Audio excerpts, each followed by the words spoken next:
দর্শক, আজকে একজন প্রবাসী ভাইয়ের যুদ্ধের কথা শেয়ার করব আপনাদের সাথে।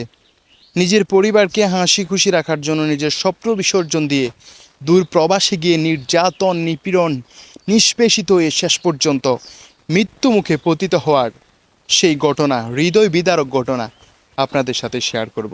দর্শক, বলছিলাম চট্টগ্রাম ফটিকছড়ির রুবেলের কথা, যার স্বপ্ন ছিল দূর প্রবাসে গিয়ে পরিবারের মুখে হাসি ফুটাবে, পরিবারের অসচ্ছলতাকে দূর করে সচ্ছল করবে পরিবারকে, পরিবারের অভাব অনটন দূর করে মা বাবা ভাই বোন আত্মীয় স্বজনের মুখে হাসি ফুটাবে। সেই যোদ্ধার কথা আপনাদের সাথে শেয়ার করব। চট্টগ্রামের ফটিকছড়ির হাসি খুশি ছেলে ছিল রুবেল, যে কিনা অল্প কিছু পড়াশোনা করার পরেই পরিবারের মুখে হাসি ফোটানোর জন্য, পরিবারের অভাব অনটন দূর করার জন্য দূর প্রবাসে যাওয়ার চিন্তা করেছে এবং শেষ পর্যন্ত সৌদি আরবে রওনা করেছেন। সৌদি আরবে যাওয়ার সময় যেই মানুষের সাথে হাসি মুখে যে কথা বলে গিয়েছেন যে ভালো কিছু করে ফিরে আসবে ইনশাল্লাহ, সকলের দোয়া চেয়ে যে ফিরে গেছেন মানুষ, সেটাও এখনো ভুলতে পারেনি। অথচ সেই রুবেল আজ নেই। রুবেল সৌদি আরব গিয়েছেন এবং একটি সুপার শপে চাকরি নিয়েছেন। সেই শপে তিনি খিদার জ্বালায় কফিলকে না জানিয়ে, মালিককে না জানিয়ে একটি বার্গার খেয়ে নিয়েছেন। আর সেই একটি বার্গারই তার জীবনের কাল হয়ে দাঁড়িয়েছে। একটি বার্গার মালিককে না বলে খাওয়ার অপরাধে সেই রুবেল মিয়াকে নির্যাতন নিপীড়ন এমন পরিমাণ অত্যাচার করেছে, শেষ পর্যন্ত রুবেলের মৃত্যু হয়েছে। কি নির্যাতনটাই না করেছে রুবেল! হাত পা বেঁধে শিকল দিয়ে, রড দিয়ে শরীরের প্রত্যেকটা অঙ্গে পিটিয়েছে, নির্যাতনের শেষ পর্যায়ে নিয়ে গেছে রুবেলকে।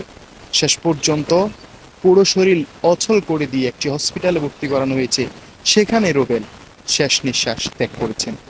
রুবেলের স্বপ্ন ছিল পরিবারকে সচ্ছল করবে, রুবেলের স্বপ্ন ছিল তার বাবা মা হাসি মুখে দুমুঠো ভাত খাবে। আজ সেই রুবেল দেশে ফিরছেন কফিনবন্দি হয়ে, লাশ হয়ে। ফিরে আসার কথা মা বাবার কোলে, আদরের সন্তান আদরে ফিরে আসার কথা।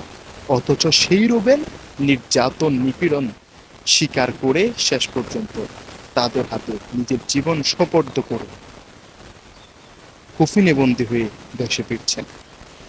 এমন হাজারো প্রবাসী হাজারো কষ্ট বেদনা বুকে চাপা নিয়ে হাজারো নির্যাতন সহ্য করে শেষ পর্যন্ত মৃত্যু মুখে ঢলে পড়ে।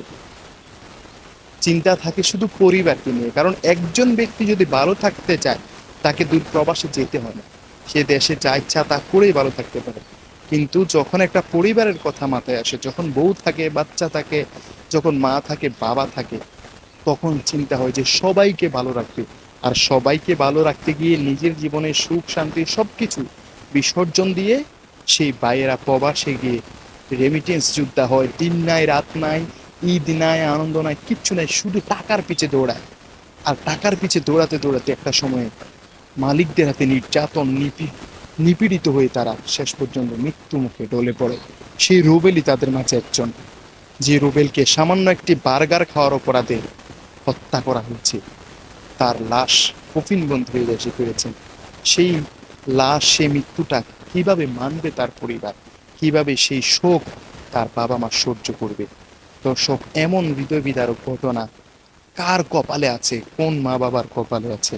আল্লাহ পাক সেই মা বাবাকে ধৈর্য ধরার তৌফিক দান করে।